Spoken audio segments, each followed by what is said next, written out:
दो बहुओं वाली सास। सरस्वती के दो बेटे हैं। बड़े बेटे राम की शादी रज्जू से हुई है और छोटे बेटे श्याम के लिए लड़की देखने का सिलसिला जारी है। एक दिन रज्जू की माँ का फोन आता है और उसकी सास फोन उठाती है। हेलो, कौन बोल रहा है? दूसरी तरफ फोन पर रज्जू की माँ लीलावती बोलती है। हेलो समधन जी, मैं लीलावती बोल रही हूँ, रज्जू की माँ। अरे नमस्कार समधन जी, कैसी हो? बहुत दिनों के बाद याद किया आज। यहाँ पर तो सब कुछ ठीक है, बस मेरी तबीयत थोड़ी खराब है। अगर बुरा न मानो तो एक बात बोलूं? अरे कैसी बात कर दी आपने समधन जी, आपकी बात का बुरा क्यों मानना, बोलिए बोलिए। मेरी कुछ दिन से तबीयत ठीक नहीं है और यहाँ पर मेरी देखभाल करने वाला कोई नहीं। क्या आप रज्जू को कुछ दिन के लिए मेरे पास भेज सकती हैं? ठीक है, हम रविवार को रज्जू को छोड़ जाएंगे। इतना कहकर सरस्वती फोन काट देती है और अपनी बहू को आवाज लगाती है। रज्जू, ओ रज्जू, जल्दी यहाँ आना तो। क्या हुआ माँ जी, कुछ चाहिए था क्या? अरे नहीं, कुछ नहीं चाहिए। अभी तुम्हारी माँ का फोन आया था, उनकी कुछ दिन से तबीयत खराब है, वो तुम्हें बुला रही है। राम को फोन करके कह दे कल की 2 ट्रेन की टिकट करा देगा, मैं भी जाऊंगी तुम्हारे साथ। इतना सुनते ही रज्जू राम को फोन करके सारी बात बताती है और 2 टिकट के लिए बोल देती है। शाम को खाने के टेबल पर सब रज्जू के जाने की बात करते हैं। तब रज्जू का देवर श्याम कहता है, भाभी आज बहुत खुश लग रही हो, मायके जाने की इतनी खुशी, उफ। खुश क्यों ना हो देवर जी, कितने दिन बीत गए अपनी माँ से मिले, और इस बार तो मैं महीना 2 महीना रह कर ही आऊंगी। जब आपका मन करे तभी आना। अच्छा एक बात तो बताओ, वहां से क्या लाओगी मेरे लिए? देवर जी, कहो तो देवरानी ले आओ। वैसे भी सभी घर वाले चाहते हैं कि आपकी जल्दी से शादी हो जाए। श्याम शर्मा जाता है और चुप हो जाता है। इतने में राम कहता है, रज्जू, तुमने जाने की सारी तैयारी तो कर ली है ना? कपड़े तो रख लिए ना? थोड़े गर्म कपड़े भी रख लेना, वहां ठंड होगी, और जल्दी आने की कोशिश करना। ठीक है, मैं जल्दी आने की कोशिश करूंगी। बस अगली सुबह दोनों जाने की तैयारी करने लगे। राम उन्हें स्टेशन छोड़कर घर वापस आता है। कुछ घंटों बाद रज्जू और सरस्वती गांव पहुंच जाते हैं। रज्जू अपनी माँ को देखकर बहुत खुश होती है। माँ, आप अपना बिल्कुल भी ध्यान नहीं रखती, कितनी कमजोर हो गई हैं आप। अब बेटा क्या ध्यान रखूं, उम्र भी तो हो गई है, ये बीमारियां तो लगी रहेगी। बहन जी, आइए आइए बैठिए, मुझे बहुत अच्छा लगा कि आप भी यहाँ आई। अगले दिन सरस्वती अपने घर वापस जाने लगती है तो लीलावती से कहती है, बहन जी, ध्यान रखना आप अपना, आपकी तबीयत ठीक हो जाए तो आप भी रज्जू के साथ आ जाना, रज्जू के बिना तो घर सूना सूना लगेगा। अब सरस्वती अपने घर आ गई और घर की सारी जिम्मेदारी भी उस पर आ गई। एक दिन वो कपड़े धोकर छत पर सुखाने जाती है। बाल्टी में से टपकता पानी सीढ़ियों को गीला कर देता है और नीचे उतरते समय रज्जू की सास यानी कि सरस्वती देवी का पैर फिसल जाता है और वो गिर जाती है। ओह, अरे मेरी माँ मर गई, मेरा पैर तो गया। लेकिन घर में कोई नहीं था। सरस्वती जैसे तैसे अपने आप को संभालती जाकर कुर्सी पर बैठती है। वो अपनी बहू के बारे में सोचती है, अगर रज्जू होती तो मुझे संभाल लेती और घर भी संभाल लेती। अब घर के काम कौन करेगा, मैं डॉक्टर के पास कैसे जाऊं, बहुत दर्द हो रहा है। जब राम और श्याम घर आते हैं तो अपनी माँ की ऐसी हालत देखकर वो जल्दी से डॉक्टर को बुलाते हैं। डॉक्टर सरस्वती के पैर पर पट्टी बांधता है और उसे आराम करने की सलाह देता है। राम कहता है, माँ, आप बस आराम करो, मैं रज्जू को खबर कर देता हूँ, वो कल ही यहाँ आ जाएगी। अरे रहने देना बेटा, उसकी माँ की तबीयत ठीक नहीं है, कुछ दिन में वो खुद ही आ जाएगी, उसे परेशान मत कर। माँ, अब हमें श्याम की भी शादी कर देनी चाहिए। कभी घर में कोई ऐसी परेशानी आती है तो कोई तो होगा घर संभालने वाला। आप और रज्जू की घर के काम काज में मदद भी हो जाएगी। कुछ समय बाद श्याम की शादी सीमा से हो गई, लेकिन सीमा ने तो आते ही घर में क्लेश शुरू कर दिया। वो छोटी छोटी बातों पर लड़ती और उसे देखकर रज्जू का भी बर्ताव बदल गया।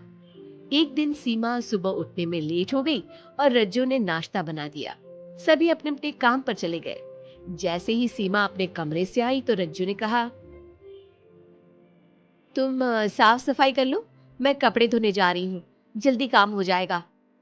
रज्जू की बात सुनते ही सीमा आग बबूला हो गई और कहने लगी, आज मैं उठने में लेट क्या हो गई?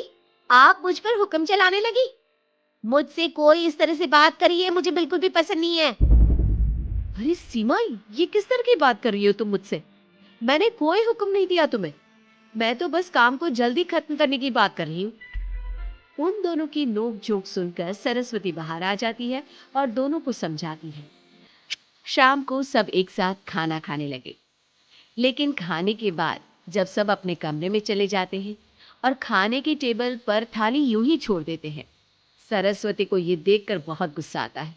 वो दोनों बहुओं को बुलाकर कहती है, तुम सब खाना खाकर चले गए, अब ये बर्तन कौन उठाकर रखेगा? मेरे लिए छोड़कर गई हो सारा काम। तुम दोनों को शर्म नहीं आती? अब दोनों बहुएं एक दूसरे के ऊपर बात डालते हुए फिर लड़ने लगी। ये देख सरस्वती परेशान हो गई। उसने दोनों को डांटा और उन्हें अपने कमरे में भेज दिया। सरस्वती ने जूठे बर्तन धोए। कुछ दिन इसी तरह चलता रहा। अब दोनों सास की नजरों में एक दूसरे को गिराने में लग गई। माँ जी, जब भाभी फोन पर बात कर रही थी ना, तो कह रही थी मैं अपने मायके चली जाऊंगी तो देखते हैं कि कौन काम करता है। अरे हम सबकी बुराई कर रही थी वो। बहू, किसी की बात चुपके से सुनना गलत है ना। तुम आज के बाद ऐसा मत करना। अब तुम जाओ, मैं रज्जू को समझा दूंगी। सरस्वती ने रज्जू से बात करके उसे समझा दिया, लेकिन रज्जू को अपनी देवरानी पर बहुत गुस्सा आया। अब वो भी सीमा की चुगली अपनी सास से करने लगी। अगले दिन रज्जू अपनी सास के कमरे में जाती है और कहती है, मैंने सीमा को बात करते सुना था। वो देवर जी से कह रही थी कि अगर हम लोग अलग कहीं रहे तो हम ज्यादा खुश रहेंगे, रोज रोज की लड़ाइयों से भी बचेंगे। सरस्वती को इस बात पर गुस्सा तो बहुत आया, लेकिन उसने कुछ कहा नहीं। जब दोनों बहुओं को लगा कि सरस्वती उनकी बातों में नहीं आने वाली, तो उन्होंने रिश्तेदारों और पड़ोसियों से एक दूसरे की चुगली करना शुरू कर दिया। जब सरस्वती को ये बात पता चली तो उसने इनकी लड़ाई को शांत करने का उपाय निकाला। रज्जो, सीमा, यहाँ आओ दोनों। दोनों अपनी सास के पास आती हैं। कल मैं घर में हवन करवा रही हूँ। तुम पड़ोसियों और रिश्तेदारों को आने के लिए कह दो और हवन की सारी तैयारी कर लो। हवन का दिन आ गया। पंडित जी रामायण का पाठ करने लगे। माता सीता से महान कोई पत्नी नहीं। उन्होंने अपने पति के लिए सारे राजपाट, सुख सुविधाएं त्याग दी।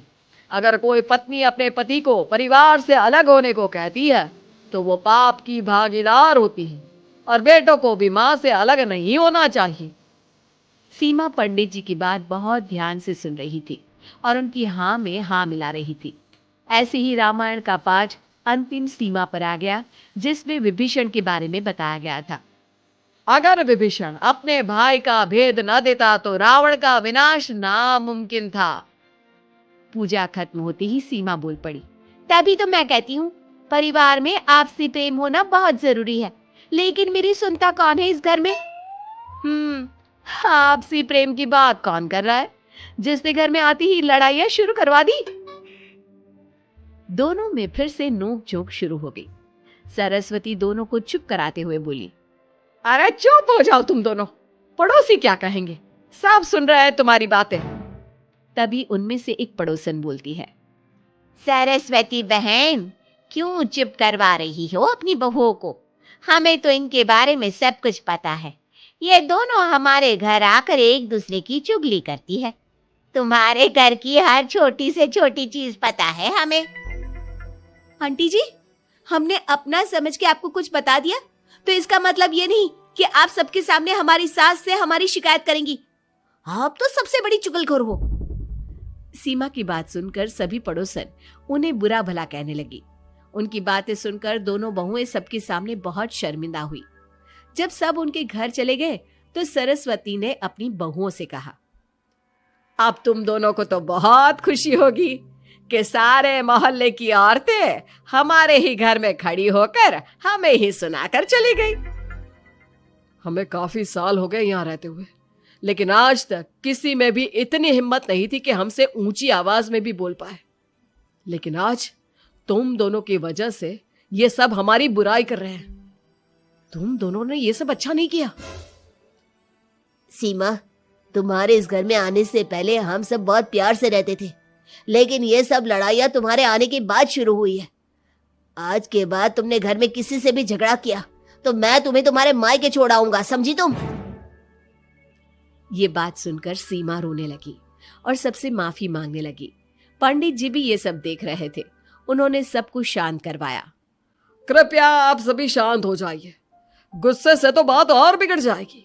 अगर आप दोनों बहुएं मिलकर रहती, घर की बात घर में रखती, तो कोई आपसे कुछ कहने की हिम्मत नहीं करता। आज आपको इस बात का एहसास तो हो ही गया होगा। औरत ही तो होती है जो मकान को घर बनाती है। अब भी कुछ नहीं बिगड़ा, आप दोनों प्यार से रहो। आपके पड़ोसी और रिश्तेदार अपने आप चुप हो जाएंगे। पंडित जी की बात दोनों बहुओं की समझ में आ गई। अब दोनों प्यार से रहने लगी। इसी तरह समय बीत गया। अब पड़ोस की औरतें उनके प्यार की मिसालें देने लगी।